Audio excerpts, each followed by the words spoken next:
Larry Williams, 21 years old. I live in the Bronx, and I've been working with John Gaglin for 2 years with great success.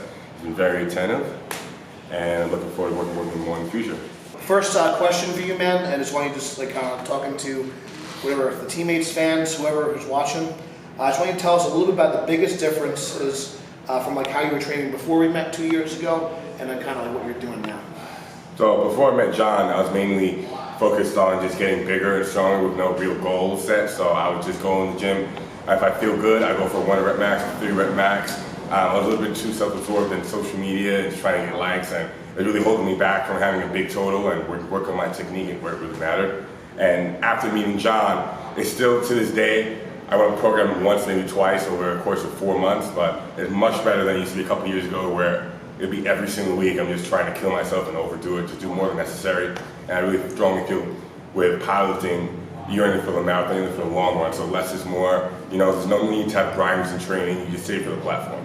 Yeah, I think that's like the biggest difference between, and it's really showing like in your maturity, knowing when to push, knowing when to back off, having those big lifts on the platform. You know, you had a couple of bomb outs, kind of, I think you learned a lot from that, and you kind of learned, you know, like I said, when to push, when to not. Like I said, great success on the platform, especially in the last 2 weeks. So, next question would be, what would you say is the biggest lessons you've learned about like having great success in powerlifting? For me, if you're working with a coach, you're working with a nutritionist, you just want to do exactly what they say. Don't try to take things into your own hands. Like you're paying them for them to do their job. Just listen to them. Simple as that. And more importantly, it's just whatever you choose to just be consistent with it. Where you want to add more protein to your diet, or you want to train 4 days a week. It's just a matter of sticking to your routine. I think that's big. I think actually like the first day we met, first thing Stan Efferding told us, it's about consistency and intensity. So it's not just about training hard for a couple of months. Like I said, it's been a 2-year span, and you trained a lot longer before that, and it's just really hitting hard for. And then, like I said, the next step was being consistent, following the plan. So that's great advice for all the people watching. So this past training cycle, especially, I feel like you made your biggest improvement. So what was it you feel like? And we talked about it a little bit. The biggest difference between like what you did the past like 3-4 months. And like your success that led to your success in the past 2 meets, especially your success at Boston. What was the biggest thing that was different and what you changed? For me, I said it earlier and I say it again, I can't emphasize enough, is not going off program and not having grinders in training is super important, because too often than not, lifters will try to hit 1 rep max attempt, 3 max attempts 2-3 weeks out from the meet, and then get to the platform and then wondering why they're performing subpar. But you want to save your nervous system and your energy for that day of the meet, and you want to make sure you don't miss any lifts in training. You want to build that confidence. You want to attack. You want to be on the platform, you know, feeling like indestructible, like you had a perfect meet prep, you didn't have any injuries, no setbacks. You're 110%. Yeah, one of the biggest things I saw with Larry, especially, was also not just trying to get the weight up, really attention to detail, the technique, like I said, keeping your butt on the bench, not hitching your deadlifts, kind of things we've kind of maybe seen in the past. Just being an athlete, being a competitor. You've done a great job with that. So the next question you kind of answered already, but we talked about the importance of following the program and listening to your body. Because like I said, we have something written on paper, but like I said, sometimes we say, hey John, you know, I'm feeling this week, what should I do, or what should I do here? And it's okay, like we have a plan, but we're going to auto-regulate it too and then accommodate it for your body. So we have the plan, we follow it, and then we adjust it as needed. So that's worked really well. So I also think that it was really important with the weight cut, and also just like the warm-ups and stuff before the meet too. Would you agree and expand on that a little bit more? Just like following like the prep into like making weight and preparing your body for the actual meet itself. Well, for the weight cut, I had my first time in the weight cut for Boston 3, cut from 257 to 239. And I just followed John's advice to the teeth. I did a water load from Sunday to Wednesday, 2 gallons a day, increasing my sodium intake, lowering my carbs to 30 grams. And then on day 4, Thursday, I went on Friday.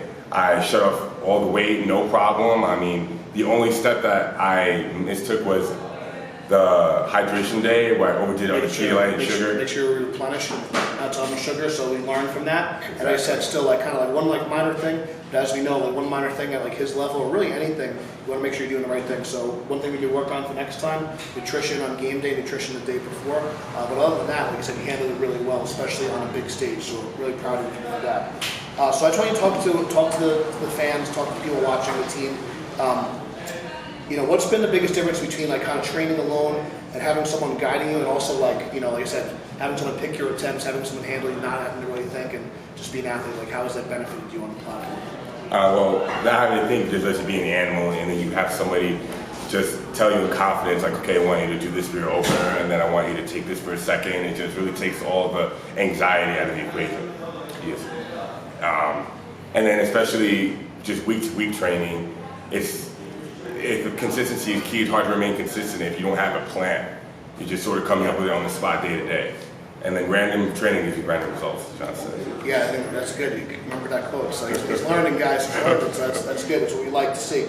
So I think I want you guys to realize this takes time. He wasn't like perfect day one, but over the course of 2 years, like I said, he has the muscle mass necessary to be a world champion and a world record holder. And now it's just about fine-tuning things, technique, and all that good stuff. And lowering that anxiety, lowering the stress at a high level, at a meet like Boss of Bosses, going for a world record attempt. We weren't even really focused on getting the world record. We were trying to focus on winning, and it just happened because he was prepared. And that's the good things happen when you're prepared. My wrestling coach used to say, you'll appreciate this, it's kind of funny, but would you be afraid to fight a first grader? And the answer is no. You know why? Because you know you're going to win. Having that confidence, knowing that you're prepared and you've done everything you could going into the platform, and you don't have to really think about it. We knew that he was ready to do big things on the platform, and he did an amazing job, and we know the best is yet to come. That's the best part. So dialing in nutrition a little bit better, that's the next step, and we're coming to get that record back. It's going to be better than ever, so we're excited. So I want you to talk to the listeners and the watchers, the viewers. If someone's looking to get a coach in their area, what qualities did you like about like kind of what we're doing, and like what would you say you should look for like in a coach? That's like kind of like, it's good for people that maybe are on the fence about getting a coach and not sure who to like hire or what team to work with. Like, what would you say to them? If you ever work with a coach, you want to make sure that they're giving you plenty of attention to detail, and when they send you an email, that they're giving you a full layout of the 12 weeks, not just 1 week at a time. There are a lot of IG celebrities. Working backwards, I think it's good. That's one thing we do as opposed to like, oh, here's this week, here's next week. So a lot of working backwards versus working forwards. Exactly. I think that's a big point. Anything else? And just to beware of these IG celebrities, like 100,000 followers who have no education in fitness or exercise and nutrition and claim to be trainers and give out bogus programs, just to stay away from those guys. Like, make sure your coach has good credentials, and John, I know, is very educated, and he's even an author, and he's also produced other, maybe not world-class athletes, but very close to it. He's nearby. Anytime I want to come to the gym, it's not close, but I can make it out here. We worked in person enough to work on that technique. So a couple of things. So just so you guys know a little about, we've helped over 30 nationally ranked lifters, which is excellent, like intermediate to advanced level. Mark Greenstein was his highest fifth all time, world class. So we've helped everyone from novice to elite, like Larry. So you want to see the program should work for every ability level, not just one type of person. The difference between famous and knowledgeable, I think is good. I only have a couple thousand followers, but like I said, obviously the results speak for themselves. So just because someone's famous or well known doesn't necessarily mean they're good, and it also doesn't necessarily mean they care. So one thing, like I said, Larry knows about our team. Like some people, like they might be talented, but they maybe don't have the right mindset, or they're kind of negative mindset. They're not always good. So you want someone that's going to build you up and support you, and not kind of bring you down. And I think that's been also the biggest thing with you, is having that positive support. When you get to the meet, you know that you're going to be feeling good, feeling confident, and you're kind of ready to go. Absolutely. Anxiety trucks at minimum. That's right.